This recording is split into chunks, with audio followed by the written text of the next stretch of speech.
Bertemu lagi dengan kami GRI TV. Pusat info kembali hadir di sela-sela aktivitas Anda yang akan memberikan berita-berita terbaru dan aktual hari ini.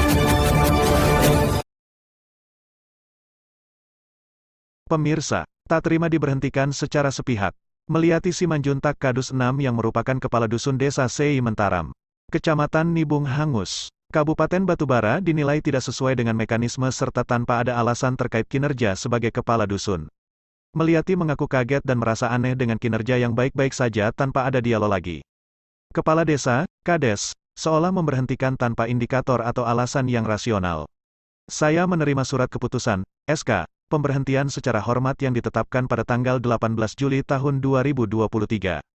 Dengan tembusan kepada Bupati Batubara, Camat Nibung Hangus dan Ketua BPD Desa Sei Mentaram jelasnya, Selasa, tanggal 25 Juli tahun 2023. Lebih lanjut Melihati, mengungkapkan, kasus ini dalam waktu dekat bakal dibawa ke PT UN. Saya tidak terima jika diperlakukan seperti ini. Saya juga berhak untuk menuntut keadilan jelasnya.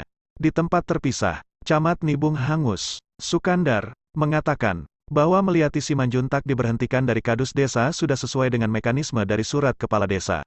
Menanggapi hal ini, salah satu aktivis di Batubara, mengungkapkan, Kades Sei Mentaram memberikan SK pemberhentian itu. Jelas telah melakukan kesalahan jika ditinjau berdasarkan Peraturan Menteri Dalam Negeri Nomor 67 Tahun 2017 tentang perubahan atas Peraturan Menteri Dalam Negeri Nomor 83 Tahun 2015 tentang pengangkatan dan pemberhentian perangkat desa. Dan jelas di Pasal 5 Ayat 1 bahwa Kepala Desa memberhentikan perangkat desa setelah berkonsultasi dengan camat. Kemudian pada Ayat 2 berbunyi perangkat desa berhenti karena meninggal dunia, mengundurkan diri, dan diberhentikan ungkapnya. Bahkan, beberapa indikator yang dapat menyebabkan seorang perangkat desa diberhentikan yaitu berusia genap 60 tahun, dinyatakan terpidana dengan ancaman pidana penjara paling singkat 5 tahun berdasarkan putusan pengadilan yang mempunyai kekuatan hukum tetap. Berhalangan tetap, tidak lagi memenuhi persyaratan sebagai perangkat desa melanggar larangan sebagai perangkat desa. Itu artinya, Kades telah melanggar ketentuan hukum yang berlaku. Ini bisa dilaporkan. Maka dari itu saya ingin Kades dapat meninjau ulang dan melaksanakan prosedur sebagaimana mestinya pungkasnya. Selama Pak Eliezer ini duduk Pak, sementara kami sebagai Kadus di Dusun 6 Dusun 7, kalau ada pun mengukur tanah, tak pernah kami dihargai lagi. Terutama masalah bangunan. Nggak pernah dikasih tahu sama kami, Bu, turun bangunan. Tak pernah dikasih tahu kayak gitu Pak. Musdes? Apa tidak dilakukan Musdes dulu sebelum apa? Musdes pun tak pernah ada waktu bangunan terakhir ini Pak. Dusun 6 tak ada diundang satu pun. Cuman saya sendiri Kadus. Kalau masyarakat nggak ada diundang. Oke lah, terima kasih ya Bu ya. Ya. Dari teman media, nama saya Henry Sihaan. Saya salah satu warga dari Dusun 6, Desa Simanjuntak, Kecamatan Nibung Hangus, Kabupaten Batubara. Saya memang salah satu dari warga Dusun 6, termasuk saya adalah seorang dari suami dari kepala dusun 6. Selama menjabat sebagai kepala dusun, memang istri saya selalu saya pantau dan saya bantulah semampu saya, dan itu juga saya ketahui bahwa itu tidak dilarang. Cuman ada sedikit tambahan dari Bu Kadus yang saya ketahui bahwa pengeluaran SP1, SP2 dalam waktu yang bersamaan ke Ibu Kadus, saya juga sebenarnya tidak terimalah.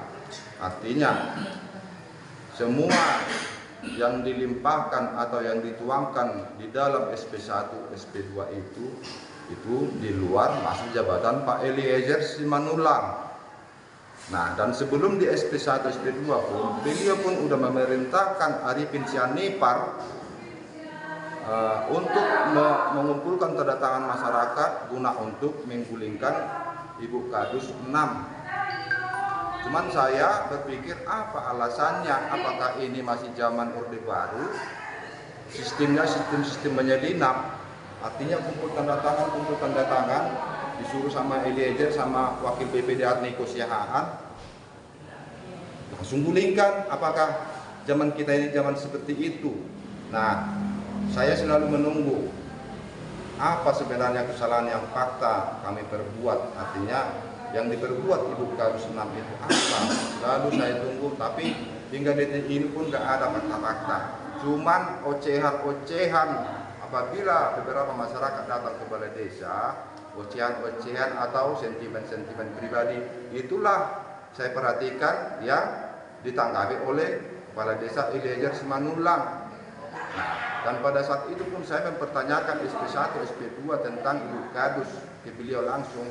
Bahkan beliau sempat mengatakan itu jangan dihiraukan, itu cuma untuk meredam masyarakat katanya. Kata siapa? Kata Pak Kades Eliezer Simanullang.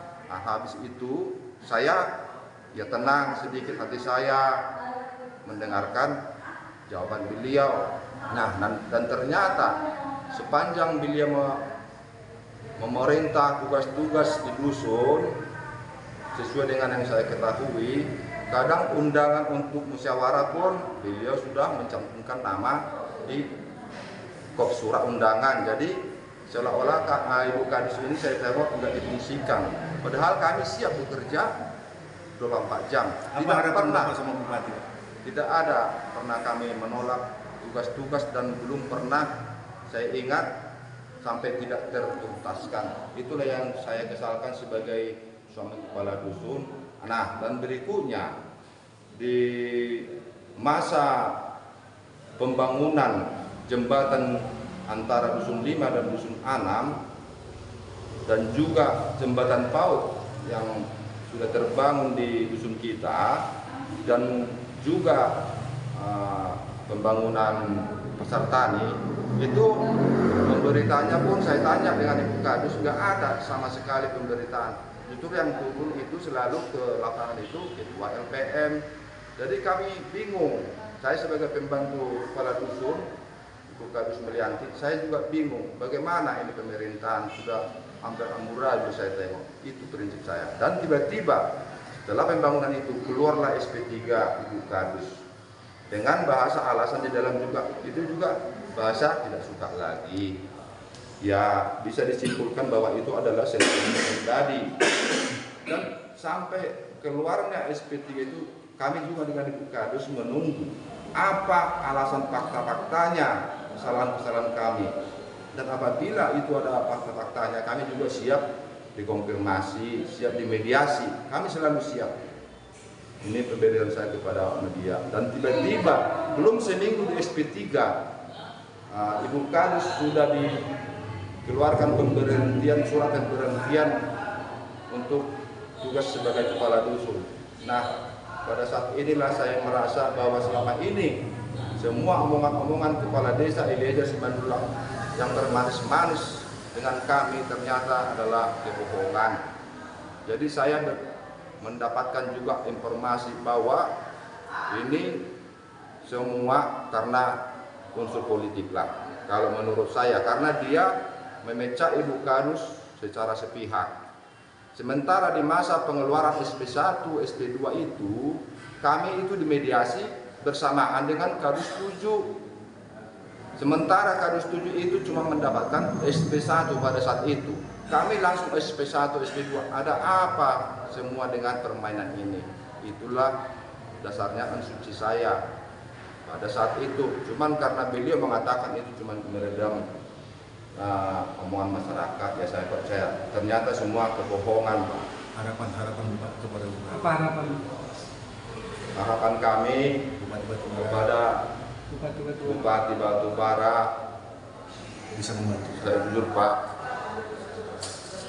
saya juga merasa di hati, dan saya juga termasuk pengurus PDIP Pak, saya sekretaris. Kami tidak tahu apa sebenarnya kesalahan kami Pak. Kalaupun kami salah, mana buktinya? Kami siap dituntut kok secara hukum. Saya pengurus PDIP, saya pejuang pelopor yang memindahkan dusun 67 dari Matang Rambe ke desa Sementaram. Sementara kami itu mengabdi selama ini untuk memperbaiki kampung kami yang terpuruk dari ke pembangunan bisa dikatakan dusun tertinggal. Sementara kami begitu ada pergantian kepala desa, kami seolah-olah sudah macam sampah. Saya mati-matian berjuang memintakan supaya kami mendapatkan pelayanan yang lebih prima Pak. Enggak ada kami mengharap besar gaji ini itu segala macam, enggak Pak. Kami cuma ini mengabdi di dusun kami Pak. Selama Bapak Dominus Tumorang dan Ibu PJ, Ibu Desi, kami selalu sejahtera di desa itu Pak. Kami mengaman begitu ada pergantian ini. Kami seolah-olah ditekan, diintimidasi, disingkirkan, padahal kami siap bekerja 24 jam. Tidak pernah kami menolak masalah apapun yang berkelahi, yang pencurian, yang keributan, kami selalu bisa menangani di dusun. Tidak pernah kami sampaikan ke atas, apalagi ke Polsek. Tidak pernah Pak, masih bisa kami selesaikan. Jadi tolonglah Bapak Jahir. Kami ini orang lemah, kami siap mengabdi kok Pak. Saya ini sekretaris PDIP juga Pak. Biarpun saya nggak terlalu aktif, ya dimaklumi Pak. Kami juga ini dusun sibuk Pak. Terima kasih Bapak. Pak Jahir, tolong beri kebijakannya bagaimana. Kalau masih kami ini anak-anak sekolah pun Pak masih butuh biaya. Kami ini saya anggap ini janji politik Pak, tapi kalaupun dia Pak Eliezer itu mau menjawab kepala desa, janganlah mengorbankan periuk kami Pak, dapur kami. Kan bisa janji yang lain. Saya udah berasumsi kalau ini janjinya janji politik Pak. Dari rekaman-rekaman yang terjadi di camat, semua di situ fakta umum membuktikan bahwa dia meminta perjanjian itu dari masyarakat yang mau menggulingkan kami atas berdasarkan perjanjian politik. Sementara kami siap Pak kerja sampai pun saya tinggalkan kerjaan yang kelaran kemana, kami siap mengabdi Pak di dusun kami. Terima kasih Pak. Mohon Pak diberhentikan.